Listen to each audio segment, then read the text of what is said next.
Hey, everybody. Welcome to It's Not Scary, It's Just Music. It's me, SJ. Hey, welcome to another special episode in which we are speaking with the incomparable Chuck Askerneese from the Untouchables. You may remember that we discussed the Untouchables and their album Wild Child on our 1985 episode of It's Not Scary, Just Music. And we had the wonderful opportunity to speak to Chuck and talk to him about his experience in his childhood, first getting into music, his experience getting into the counterculture scene in its many facets in LA in his younger years, how he came about joining up with the Untouchables originally, their experience putting together the Wild Child album that has been wildly influential in countless ska bands through the annals of history, and also a little bit about his experience growing the ska movement in not only LA, not only California, but all of the United States, being one of the first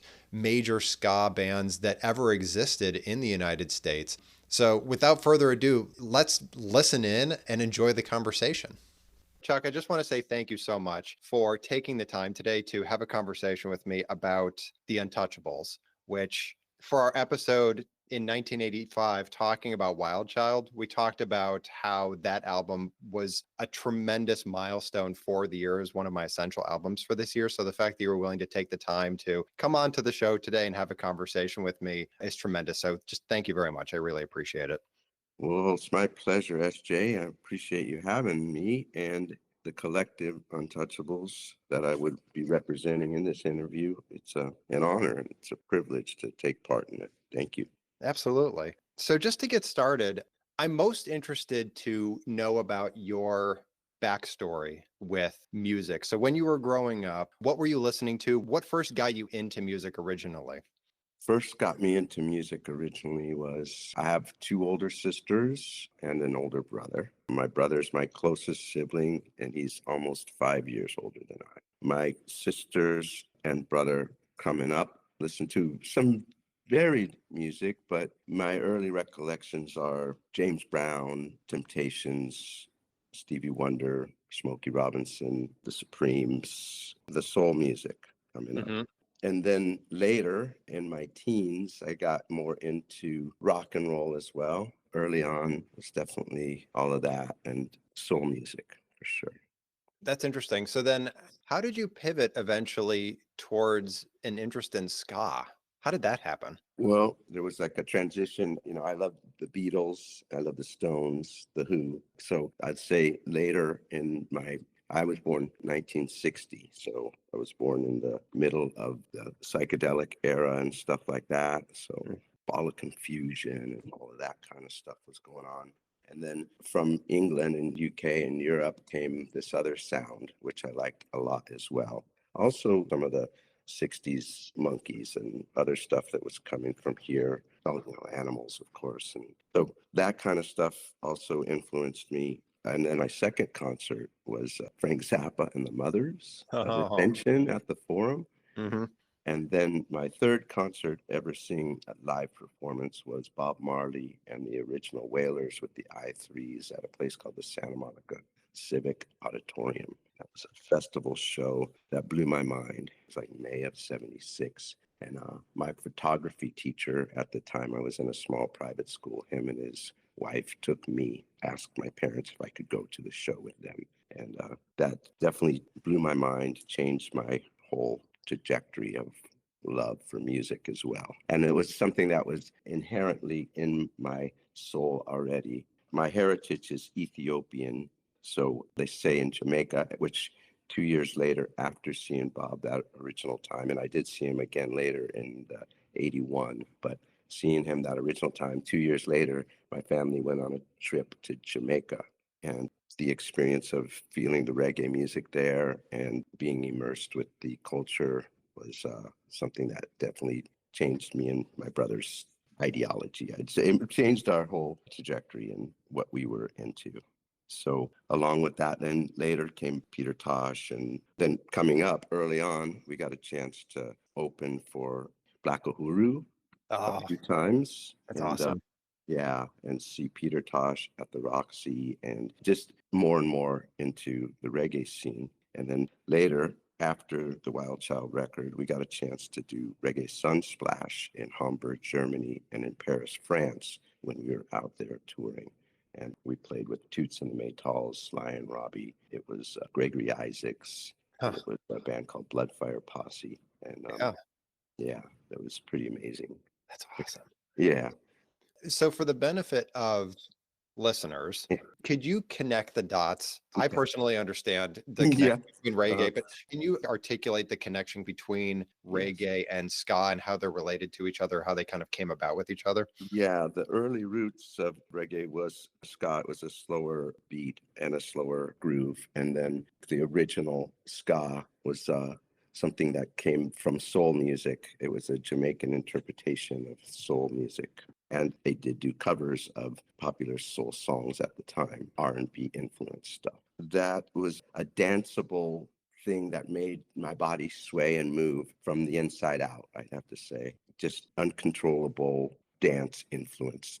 And so the reggae was a deeper, more bassy and drums version of that Jamaican style swing, I'd say. That backbeat of the reggae was something that was very moving to me, my brother, and guys that I grew up with.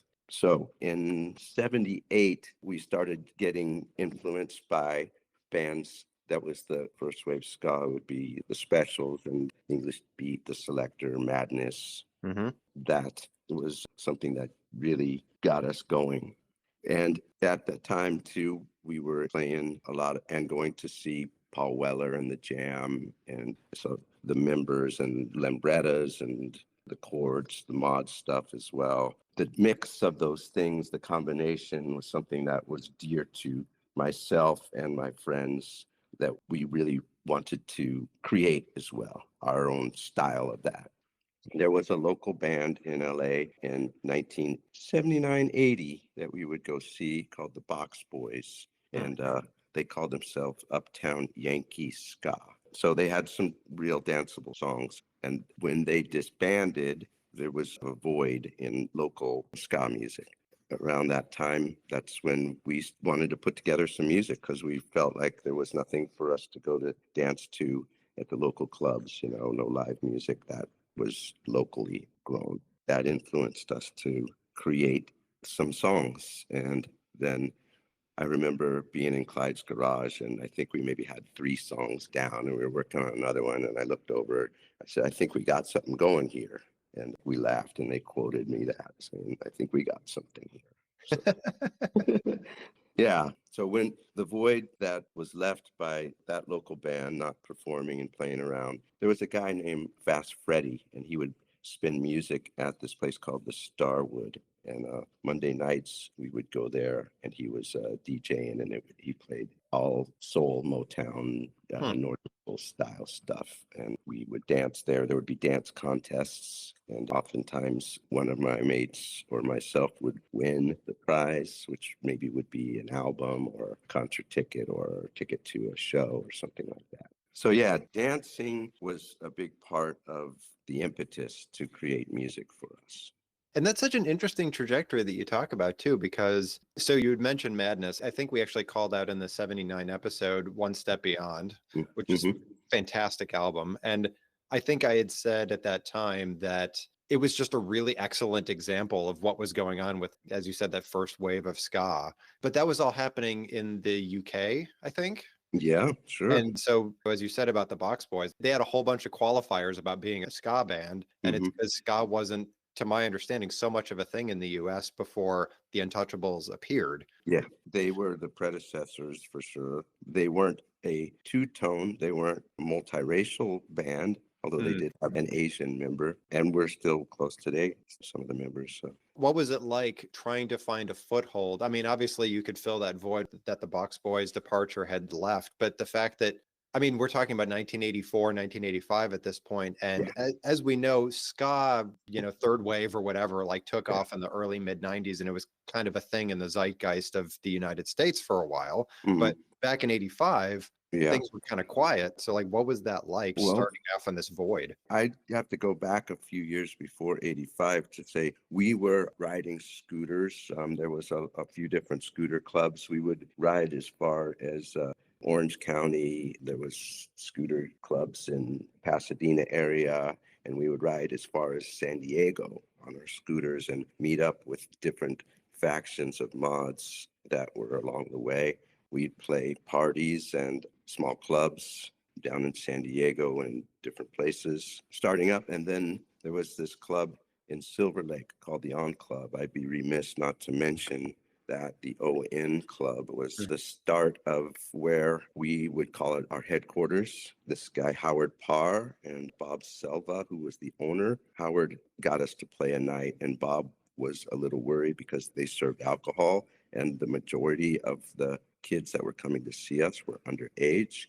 Mhm. But when Bob came down to see the line of scooters and kids dressed sharp and stylish, waiting to get in, his eyes lit up and he was very excited about the crowd and about the vibe and the scene that was coming up. So there were other bands that were playing around that would come and play as well on different nights. But the Untouchables, I'd have to say, was like kind of the mainstay of that club for a bit, along with a reggae band called the Rebel Rockers and the Hot Spots and a couple other bands. The Question, but those were a little bit later. So then to take us to 85, we had recorded our own called The General and Yeah. Tropical Bird, which we got money from our parents to record. The finished product came out in 83, the pressing. And the original members of the Untouchables were here featured, and that was my brother Herman on bass, Rob Lampron on drums, Terry Ellsworth on rhythm guitar, Kevin Long on vocals, and Jerry Miller on timbales and vocals, and myself and Clyde Grimes on lead guitar. And Clyde was our musical director, our main composer and songwriter. And we composed songs together, collaborated, but he was the main musical force in our band. That's amazing. I was going to ask, what was the experience transitioning from being in the club, doing the general, cutting those Yeah, singles, and then yeah, eventually deciding, all right, we're going to yeah. do Wild Child. Like, what was that experience like? That experience was interesting. It was a growing experience. It didn't just happen overnight. What did happen not too long after this, within the next year, we recorded a video for the song called Free Yourself. And Hmm. again, we had private parties, and the creative art directors and production people gave themselves on spec to create this project. And we recorded the video for Free Yourself.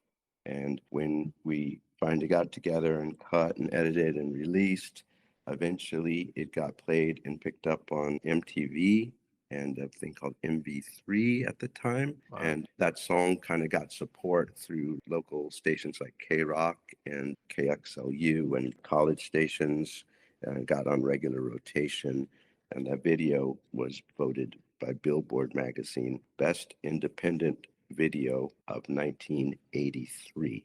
Wow, that's Uh, amazing. Did you ever so the, expect all of this? Just the accolades and the success? I mean, Wild Child is one of my favorite records from the 80s. It's so fresh and vibrant and bright. Did you um, know what you had?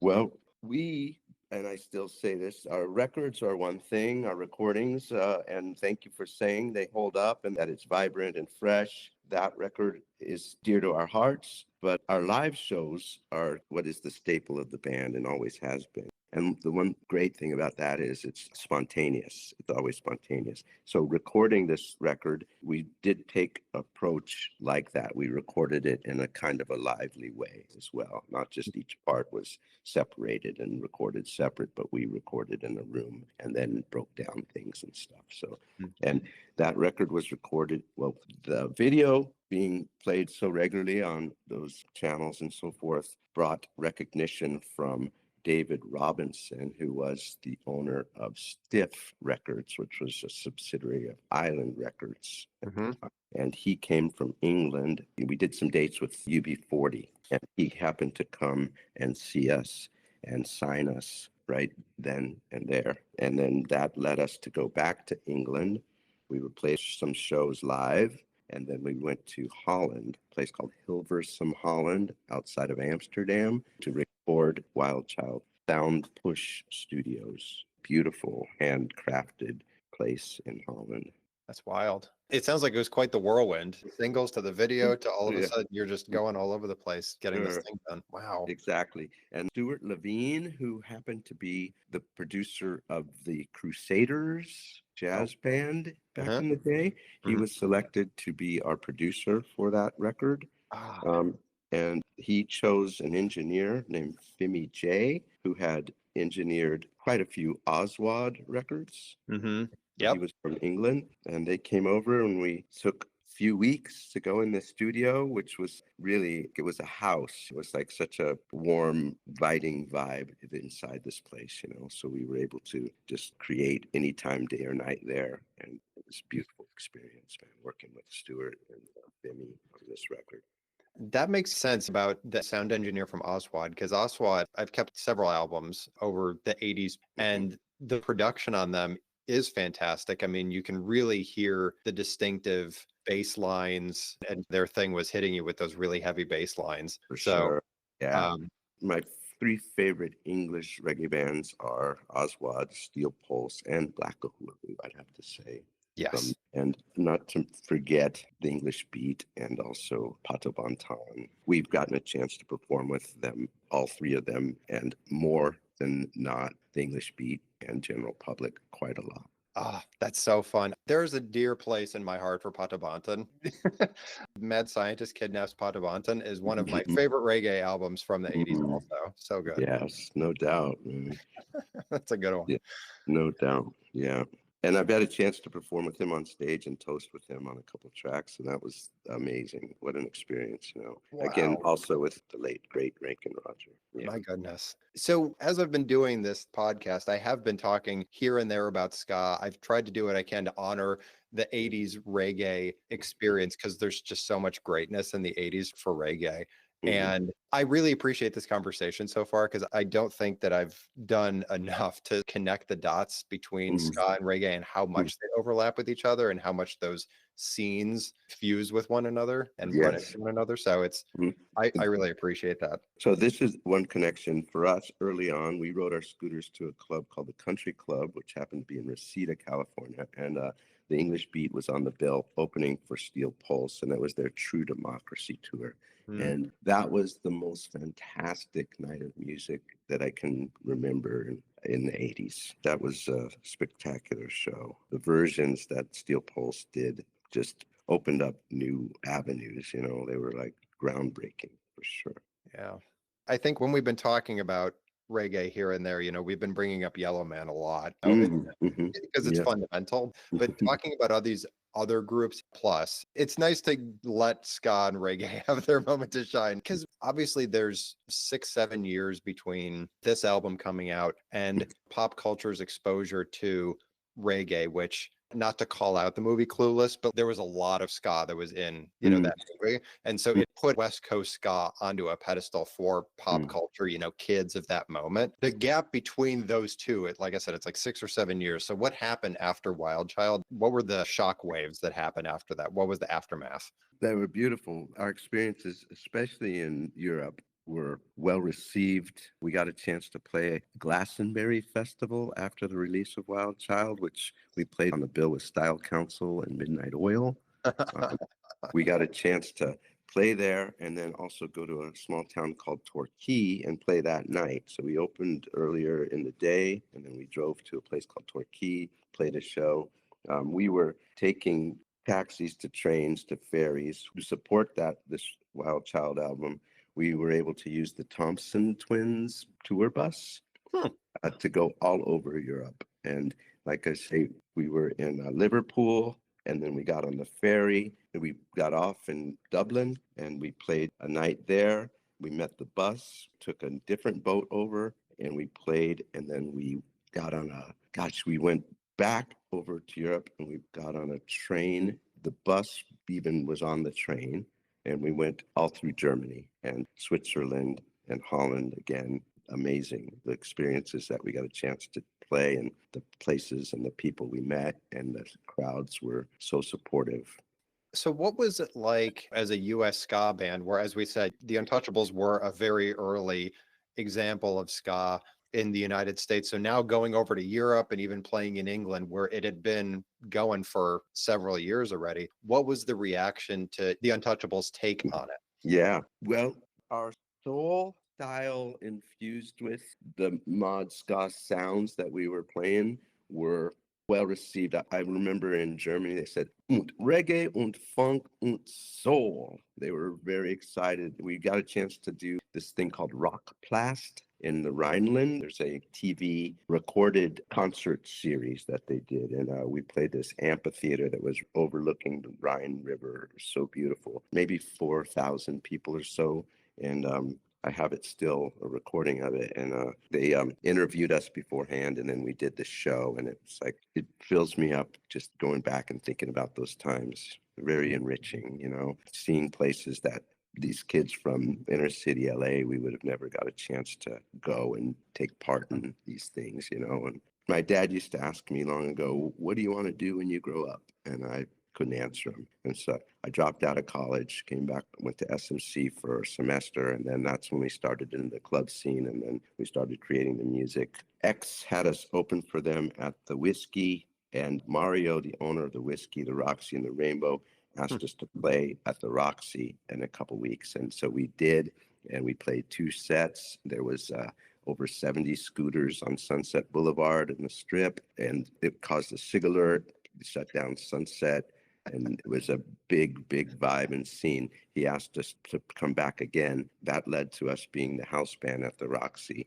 Wow. From 82 to about 84. Every couple months, we played 2 sets a month. Sometimes we played 2 sets 2 weeks in the month, so every other week. And it was a really great time and experience, man. We played an underage show and then an over 21 set. And again, it draws us back to the Doors, because at the time they had been the only resident band at those clubs. So after them, it was us, and that how exciting for us in our hometown. I will never forget. My parents came on their 50th anniversary. Mario gave them a special table up on the balcony and gave them a full champagne steak dinner. And my father and mother were besides themselves, because my father was a dentist, a professional man, and he wanted me to follow in that footsteps, and didn't really understand my brother and I's desire to play music and to become musicians. But when he came to see us live that night, it changed his whole view of what we were doing. The people that came to our show, our friends and family and fans, I guess, were so polite to them and so kind, you know what I mean? And the mods of the day were just like, they were very impressed.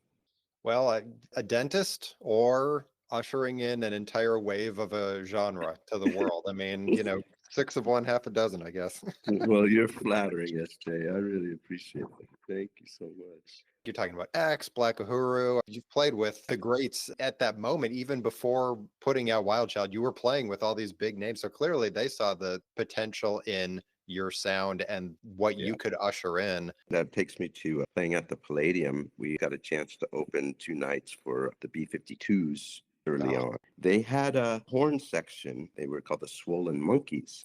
We opened on a Friday night and a Saturday night. And the Saturday show, after their set, they came to the On Club where we played, and they sat in with us. And that was the first time ever having horns play with our music. And how enriching was that? You know what I mean?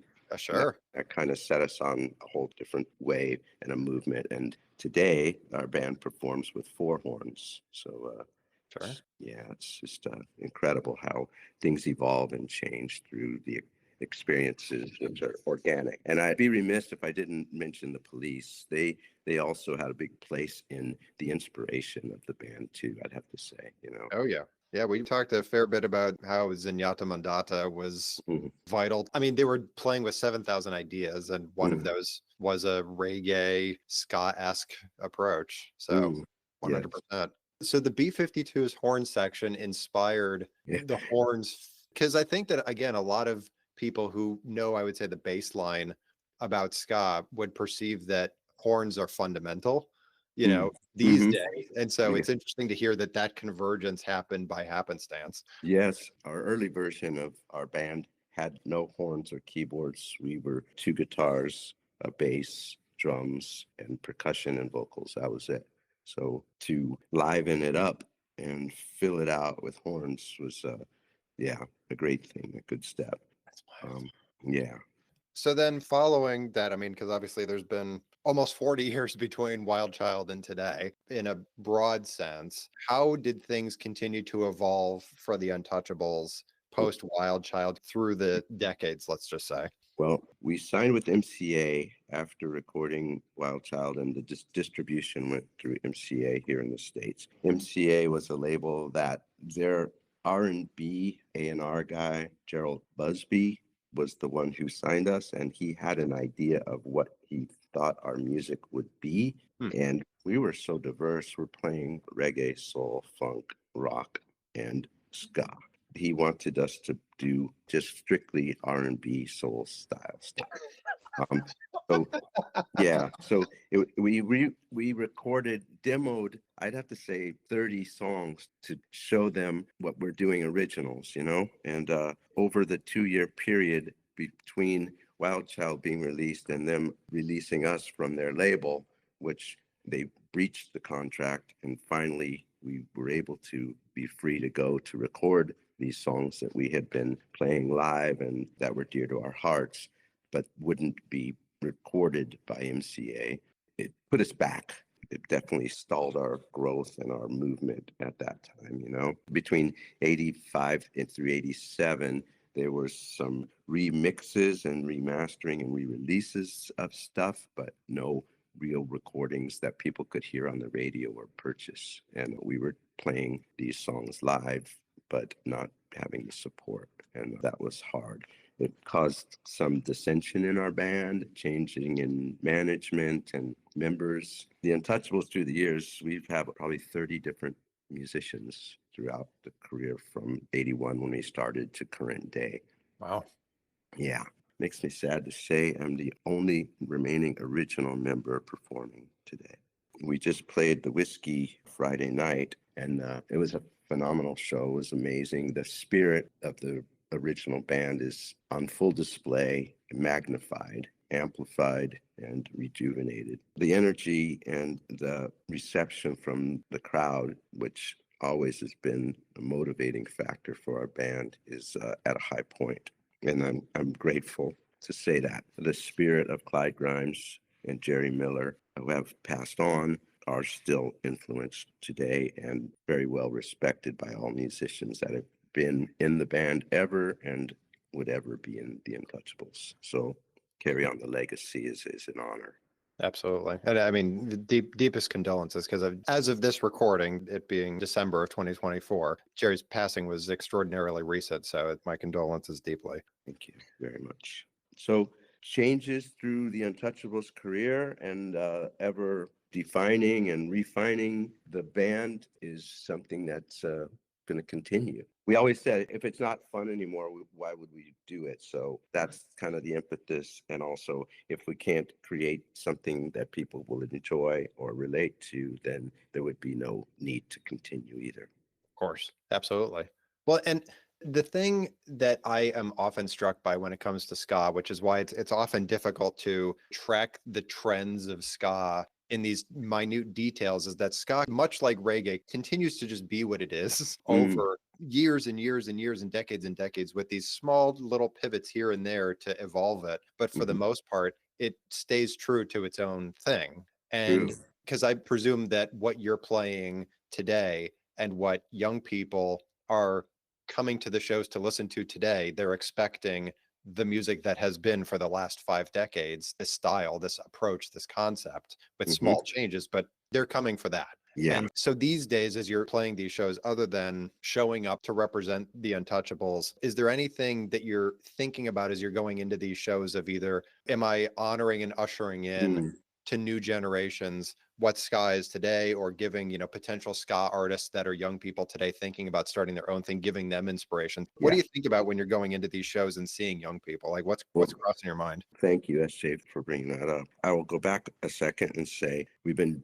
given high honors by bands like Fishbone and No Doubt as inspiring them to start up and to play in this Hmm. genre of music. And that is highly revered to me and to the band. We are honored to be able to say that we would have influence in that way that would inspire younger generation to continue playing. And I've also heard from members of Sublime that that is also the case, that they appreciated us and That sounds still right. do to the day. So when we were able to play Supernova last year, it's a ska festival, a 3-day festival in Monroe, Virginia. And the bill was amazing. We were there earlier in the day and signing some memorabilia, merchandise, things that kids had. And families were coming. It's a generation, ska is a generational movement. There were kids that grew up hearing our stuff from their parents, but never had seen us live. And they were super excited to be there to meet us and to hear our music in person. What an honor that is, and a privilege, and hopefully inspire another generation to pick up instruments and to perform and to create this style of music, because it's ever changing and ongoing. So yes, that comes to my heart specifically when I get a chance to play a show. We recently played a thing called No Values, which was a punk extravaganza, I'd have to say. I think there was over 30 bands on the bill. A place called Pomona Fairgrounds Mm. recently, which happened to be the last performance that Mr. Jerry, the EQ Miller, performed with us on stage. Mm. And to the delight also was the Selector on the same stage as us after us. So besides all the punk bands that played that night, there was some ska, and we were well received by that crowd. Our styles go hand in hand and complement each other for Yeah, sure. Yeah. absolutely. The counterculture, punk and ska have always been kindred spirits. No doubt. At the Whiskey, we were able to play with Bad Brains one time as well, which was Uh, a crazy experience and a beautiful time for sure. So, it sounds like you, and then also the Untouchables more broadly, were just so tapped into the thriving California, even let's even just say the LA scene, right? mm, Of just kind of counterculture music going on, 80s, 90s. I mean, you're talking about No Doubt Sublime. That's well into the 90s, right? That's yeah. unbelievable stuff. For folks that are listening to this interview, who've been going on this journey with me, listening through all these years of music, who, for whatever reason, didn't tap into ska, or they only tapped into it because they saw it in movies or what have you, and just Mhm. don't know all of these connection points, I'm going to say full out, they need to understand how the Untouchables were a crux of so many things, clearly, right? I mean, you influenced so many things, so Yeah. many bands, so many sounds, Well, and clearly connected all these other bands together and all these different scenes and threaded them together. thank you. The combination has always been what's dear to us. You know what I mean? To blend different sounds and different experiences and different cultures to create something that works or that is beneficial to all different types of people. That's what the mission always and will continue to be. Yeah, no, that makes sense. I'm literally trying to go back and think about it. When I was doing the 85 episode, I think I said something specifically, first of all, that finally ska had another foothold since One Step Beyond in 79, because I think I'd had ska albums that had kind of popped up a little bit that I'd kept, but for the most part, they weren't getting up to that essential level. And then finally, Wild Child popped back up on that level. And I even call that specifically, I'm looking at it, that it's reggae mixed with R&B, mixed with rock and roll in a way that was merging all of it together in this highly fused style that wasn't so committed to any one of them, that they weren't like zealots to any one way. And as a result, Mm, creating this whole new, different, fresh idea. So that you all were so fearlessly experimenting and merging these ideas together, we wouldn't be where we are with ska now if it weren't for that ambition and that experimentation. mm. Well, thank you for that. Those are lofty and weighty words. I appreciate that. Well, you That's live just, up to them, you live up to them. and I'll take it all with humor and a grain of salt, and I appreciate and thank you. One thing I'll say, you mentioned One Step Beyond and Madness, that Mhm. great Madness. The first time The show before the No Values show, which happened to be Jerry's last show with the Untouchables, was the very first time that we performed without Jerry Miller in the history of the Untouchables. And we opened for Madness at a place called the YouTube Theater earlier this summer. And what a wonderful experience that was. And I hope that we get a chance to play with them again because they were so spectacular. They're holding it up higher than ever. And their sound is nuttier than ever and more wonderful and full than I even remember it from back in the day. And as you said at the beginning of this, to bring it all full circle, much like going to jazz shows or even punk shows, the same goes for ska, that being in the scene live has a totally different vibe to it that certainly you can do what you can to capture on a record that's repeatable, but the organic nature of it is so vital to the experience that for those that are enjoying this conversation and also have enjoyed the ska that you've been listening to as part of this podcast, you should try and go to a ska show, any of them, frankly, because it's a totally different thing. No doubt about that. I strongly encourage anyone who's listening to enjoy live ska music. And going back to this Supernova, which is a spectacular show every year, there will be another one coming up this fall.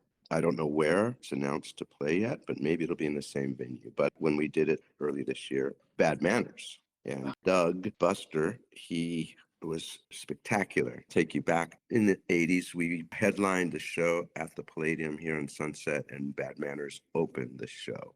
So to be able to play with them again in this manner, and massive respect to Bad Manners as well. I left them off that original list of English ska that we grew up listening to and dancing to and encouraged by, but I was remiss to leave them off, so I'm bringing them up highly right now. Absolutely. They're fundamental Bad Manners. So I appreciate you calling them out. So in addition to the Supernova show in the fall, what else do you have coming down the pike in this moment? We've been doing a lot of dates with Oingo Boingo lately. And on many of those bills has been Dave Wakeling with the English Beat or the general public. Different nights he'll perform different songs. But coming up on May 4th, we'll be at the House of Blues in Anaheim. It would be us opening and also Oingo Boingo. And they've been spectacular. And we have roots together from prior to us starting to perform as well. Some of our earliest shows opening for them as well. So we go hand in hand with them, and we are appreciated, and we appreciate them to the highest degree. They're so great. I called them out in one of the early 80s years. Only a Lad. That album is so hilarious. It's so great. I love that album. They don't take themselves seriously. I think I'd said something akin to, it's like Talking Heads that don't take themselves seriously. It was so great. I love that album. Yeah, me too. Sam Phelps, or Sluggo, his family is friends with Clyde, the Grimes family, before when we were 12. So back in like 72 and beyond. And so for the Mystic Nights coming up and then into the version called Oingo Boingo, we have deep ties with them. So wonderful to still continue to perform with them. That's awesome. That's fantastic. They were one of the impetus of this benefit we played for Jerry. It was called For Jerry. We got a chance to play a show at the place called the Glass House in Pomona, and it was Oingo Boingo. It was the English Beat. It was Dramarama. It was Bow Wow Wow, and a band called Josie Cotton and the Untouchables. All the proceeds go to the end of life expenses for Jerry so that we can honor him in a place, in a setting which people can visit forever. So that's in the works going on right now. So we appreciate those bands and their love for Jerry. That's wonderful. That is such a goodness, putting it into the universe. That's such a wonderful thing to do. Well, I just want to say how much I appreciate this conversation and you taking the time today, because I know I learned a lot, and I'm hoping that a lot of listeners have learned a lot about the experience of pulling the Untouchables together and making Wild Child become a thing and creating this tremendous music and continuing, obviously, to carry on the legacy of ska as a tentpole, maybe even the tentpole for US-based ska. So I really appreciate your time today. This was a tremendous conversation. Well, we appreciate you. Thank you so much, SJ, and thank you to all the listeners and the supporters, man. We'll continue to play stuff that keeps you moving, and that's our aim and our goal. We'll never stop that. We hope to record some new stuff soon as well, so be on the lookout for that. Fantastic. Well, then we will absolutely be on the lookout for it. I'm sure we'll hear much more about it. And I believe you can also be checking out the Instagram for the Untouchables in order to learn more 100%. Definitely. It's the_Untouchables_official. So Hmm. check that out. There's some new, fresh stuff on there. You'll see some clips and some photos and things like that. That's fantastic. Well, thanks again. I really appreciate the time. Well, there you have it. Chuck Askerneese from the incredible Untouchables. What an amazing conversation that was. I learned so much about the beginnings of ska in the United States, with how many different collaborators and collaborations and worlds were merging at that time, and how the Untouchables seemed to be right at the center of so much of it. They were such an unbelievably influential band. They were such forerunners of the ska sound in the United States. To a degree, it sounds like they were bringing their flavor to Europe, where that sound all started. So it was a wonderful conversation that, frankly, I think we only scratched the tiny surface of all that I think that Chuck and I could really get into about his experience, his history, the music itself. But I really hope that you enjoyed the conversation today. If you're interested in checking out more about the Untouchables, make sure to check them out on Instagram at the_Untouchables_official. You could also feel free to check us out on our Instagram page at Not Scary Just Music Pod. Please make sure to join us again for our next regular episode, or another special episode in which we'll be interviewing more artists that we talk about as part of our regular episodes. Please be sure to check out The Untouchables on Spotify. Also, specifically Wild Child, if you're interested in going and listening to their major album that they came out with as part of The Untouchables.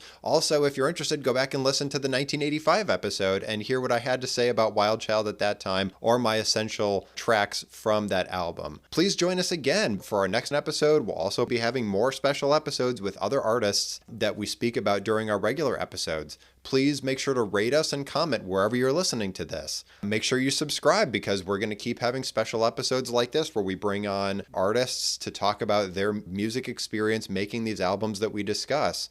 And make sure you tell your counterculture scene friends, tell your friends, tell your rivals, tell your parents, tell your kids. Because as part of these special episodes, and then our regular episodes that we have as part of this podcast, we're all trying to learn more and better understand a lot of this music in our best capacity possible. And the only real way we can do that is to engage fearlessly with all of this art and creativity, and do it with an open mind and an open heart, because at the end of the day, none of this is scary.